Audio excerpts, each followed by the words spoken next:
Before I start this story, I will ask you to subscribe to the channel and put a like on this video so it will be heard by more people and you will be motivated to try and keep the channel going. If life were a road trip, mine recently took the sort of unexpected detour that doesn't show up on any GPS. The kind where you suddenly find yourself barreling down an unfamiliar dirt path with questionable suspension and mysterious noises coming from under the hood. My name is Jason, and I'm about to share a story that turned my life completely inside out. A story I remained blissfully unaware of until my wife Emily decided it was time to unpack this particular emotional suitcase with me. I'm writing this down partly to untangle the knot of my own feelings and partly as a cautionary tale for others who might find themselves drifting into similar waters. All of this happened right here in Jacksonville, the city we had naively labeled as home in our mental address book. Emily and I met in college. She was the kind of woman who made oxygen seem like an optional extra, brilliantly smart, beautiful, with eyes the color of summer skies that hadn't yet learned about rain. We married right after graduation, our heads stuffed with hopes and dreams that seemed as solid and reliable as oak furniture. At first, everything unfolded exactly according to the brochure. Cozy little house, evenings spent together, plotting out a future that seemed as inevitable as sunrise. The early years of marriage were joyful in that ordinary, miraculous way. We both found jobs in Jacksonville. I joined a construction company. Emily nestled into the local library. Sundays found us at St. Saviour's Church just 2 blocks from our front door. That's where we met Pastor Michael Davis. He was somewhat older than us, around 45, with penetrating brown eyes and a calm, confident voice that both soothed and inspired his congregation. His presence was like a well-tailored suit, comfortable, but commanding. Pastor Michael quickly became an important character in our life story. His sermons had the rare quality of being both profound and accessible, always touching on the most relevant issues. He organized community events, helped those in need, and somehow always carved out time for personal conversations with parishioners. Emily and I became active members of the community, participating in charity events, and gradually the church became our second home, a sanctuary in more ways than one. However, about 3 years into our marriage, my career began demanding increasing amounts of my time. I was offered a promotion with the caveat that I'd be working on a major project under Elizabeth Clark, a hard-edged, demanding woman with a reputation for being a ruthless manager. She was attractive, intelligent, and had the relentless determination of someone who always got what she wanted. I accepted the offer without realizing how this decision would ripple through the pond of our marriage. Disturbing waters I had assumed would remain forever calm. Elizabeth began assigning me increasingly more work, often requiring late nights, at the office. Sometimes she'd order dinner for the 2 of us, and we'd discuss the project over takeout containers and ambient office lighting.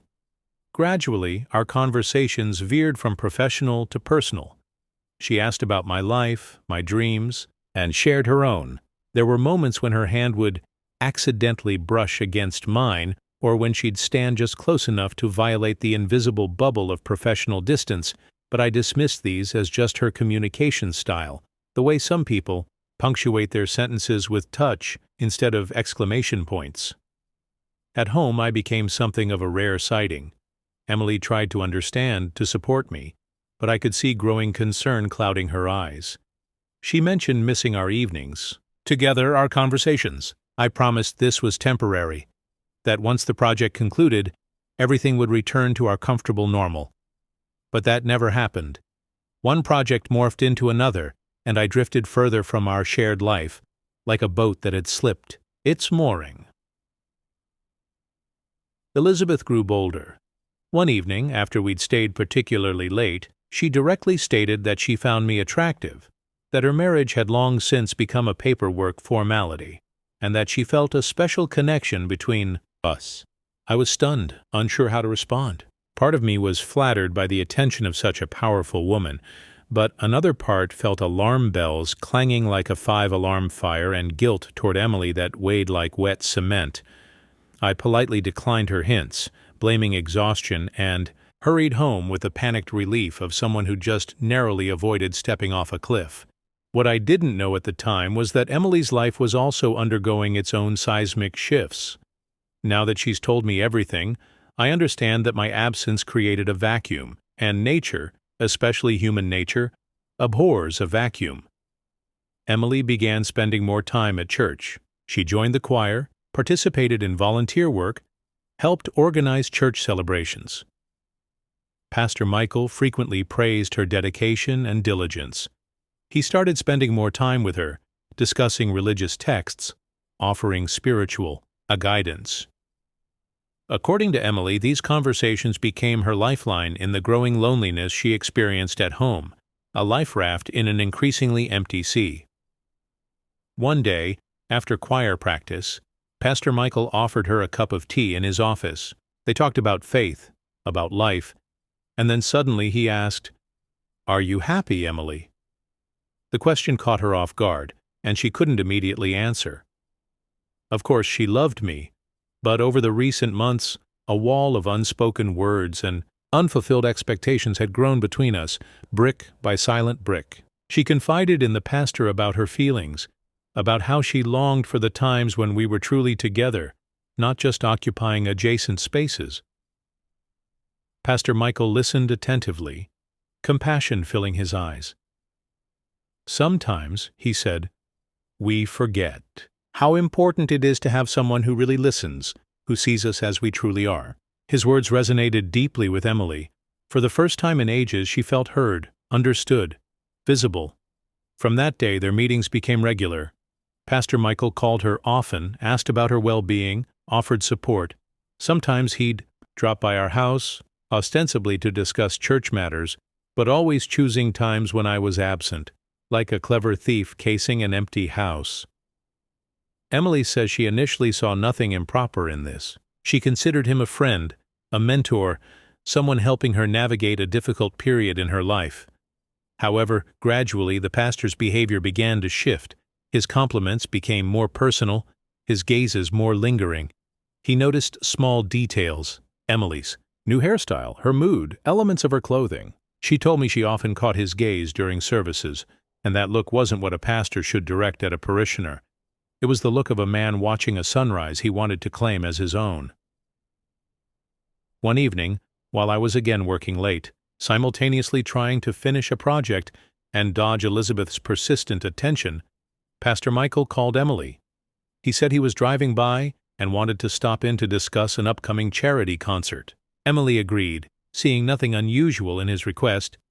He arrived with a book for her, a collection of spiritual reflections that, he claimed, would help her find inner peace.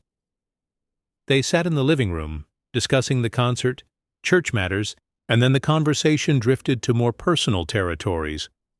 The pastor sat closer to Emily than usual. She felt uncomfortable but didn't know how to respond.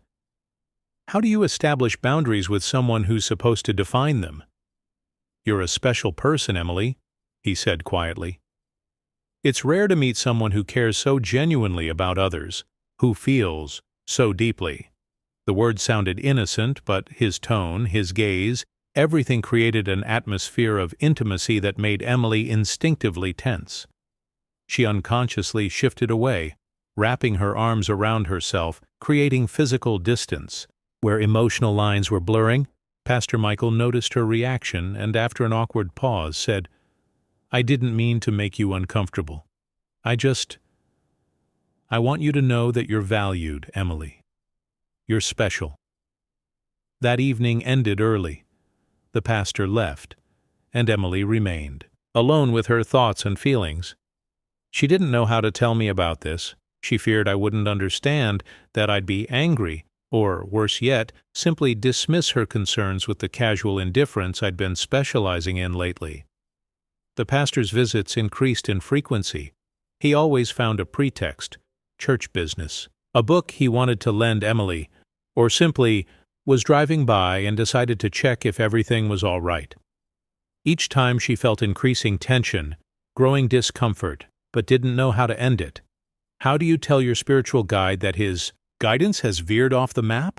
Meanwhile, I was completely absorbed in my work and my problems with Elizabeth, who was becoming increasingly persistent.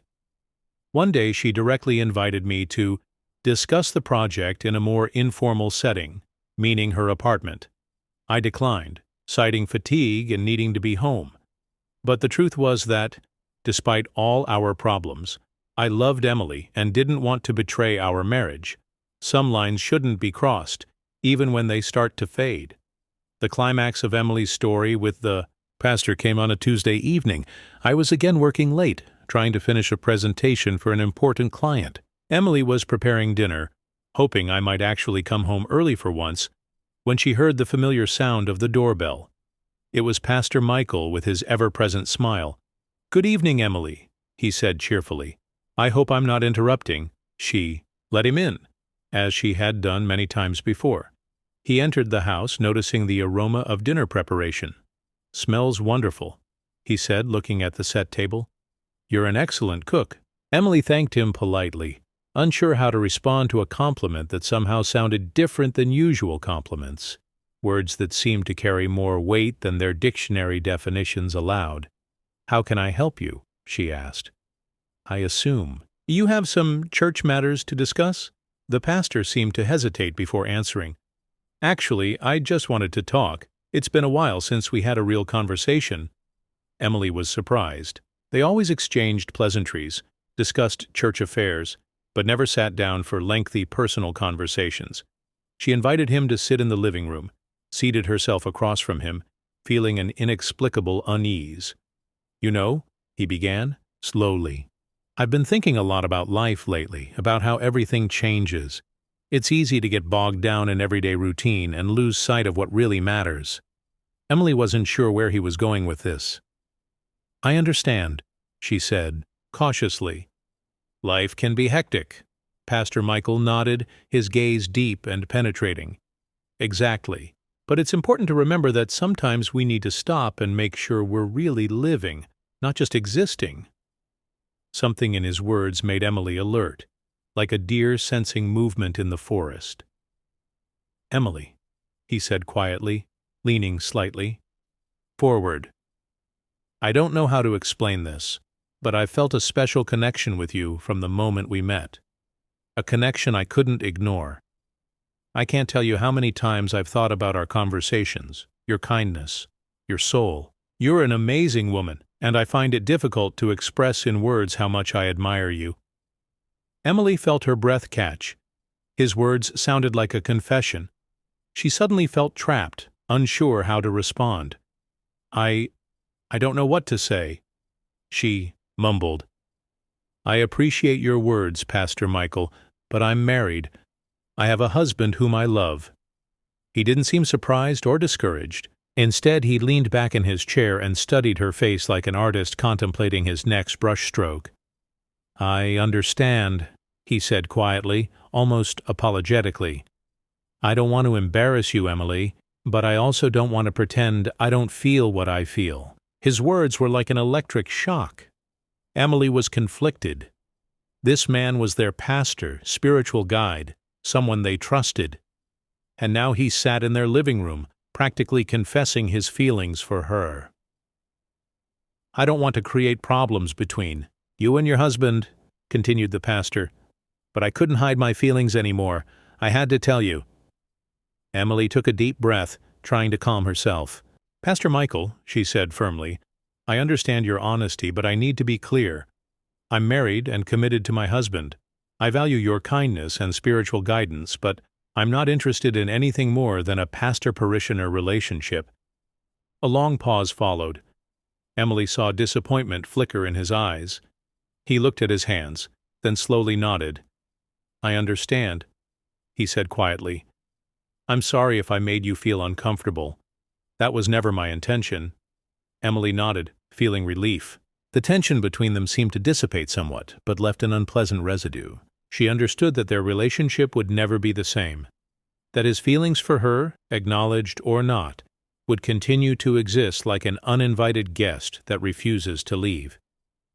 Pastor Michael stood up, and Emily rose too. "Thank you for listening," he said, his voice still soft but tinged with sadness. "I'll leave you now. Please know that I respect your boundaries, Emily. I just wanted you to know about my feelings." She forced herself to smile, trying to hide the awkwardness. "Thank you, Pastor Michael. Goodbye." When the door closed behind him, Emily stood motionless for a long time, trying to process what had happened. She was married to me. We had vowed fidelity to each other, and now she found herself at the center of this strange situation with a man we both trusted. She didn't tell me about it right away. She feared my reaction, worried I wouldn't understand or would blame her. Instead, she tried to handle the situation herself, like trying to put out a fire with a water glass. A few days later, Pastor Michael appeared again, this time without warning. Emily opened the door, already knowing who it was. Her heart tightened with anxiety. "Hello, Emily," he greeted her, his voice warm but cautious. "I just wanted to check if everything was all right." She nodded, trying to be polite but firm. "Everything's fine, Pastor Michael. Thank you for your concern." He hesitated before continuing. "I've been thinking a lot about our last conversation. I didn't mean to make you uncomfortable. I understand your boundaries and respect them. I just didn't want to leave things unsaid." Emily looked at him for a long moment, feeling the weight of his words. She needed to be decisive. "Thank you for understanding," she replied. "But I must repeat myself. I'm married. My focus is on my marriage with Jason, and that's how it will always be. I value you as a pastor, but nothing more."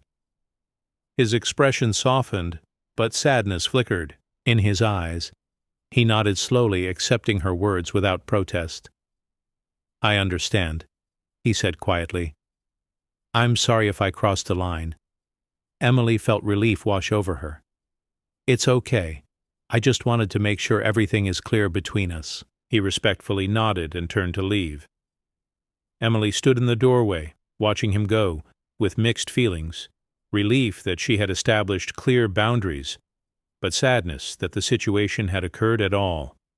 That evening, when I returned home, Emily met me with unusual determination in her eyes. We sat down for dinner, and I noticed she was quieter than usual, as if rehearsing lines in her head. "Is everything okay?" I asked, noticing her thoughtfulness. She looked at me for a long moment as if making some decision. "Jason, we need to talk," she said quietly. "There are things I need to tell you." And she told me everything. About Pastor Michael, his visits, his confession, about how she felt lonely and misunderstood when I spent all my time at work. She spoke without stopping, as if releasing a weight she had been carrying for weeks. I listened, stunned. Part of me was shocked, part angry at the pastor, part guilty for not noticing Emily's loneliness. But mostly, I was grateful for her honesty, for choosing our marriage despite everything. When she finished, I took her hand. "I have something to tell you too," I said, and shared my situation with Elizabeth, her hints and direct propositions, how I tried to avoid her but feared losing my job. We talked until deep into the night. It was the most honest conversation we'd had in a long time. We both acknowledged our mistakes, I for drifting away, immersed in work, Emily for not telling me about her feelings sooner. But most importantly, we both reaffirmed our commitment to our marriage, our love for each other. The following Sunday, we didn't go to St. Saviour's Church. Instead, we found a new congregation on the other side of Jacksonville. It was a difficult decision since many of our friends remained in the former church, but we knew it was necessary for our marriage. I also decided to talk to the company management about the situation with Elizabeth.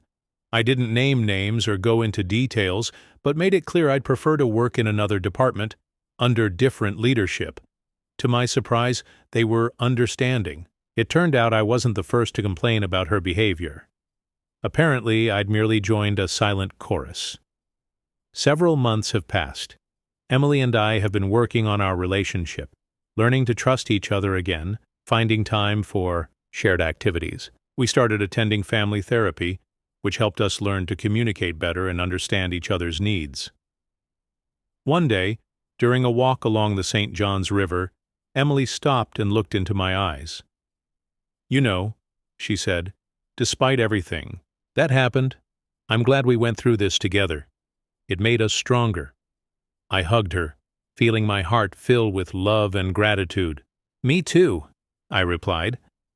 "Sometimes you need to go through trials to truly appreciate what you have." Our story didn't end with a perfect, and they lived happily ever after. We're still working on our relationship, learning and growing together. There have been other difficulties, other challenges, but now we know we can overcome them together if we're honest with each other and remember our promises. As for Pastor Michael and Elizabeth, we heard that Pastor Michael transferred to another church in a neighboring state. Elizabeth remained with the company, but our paths no longer cross. I now work in a different department with a manager who values professionalism and boundaries.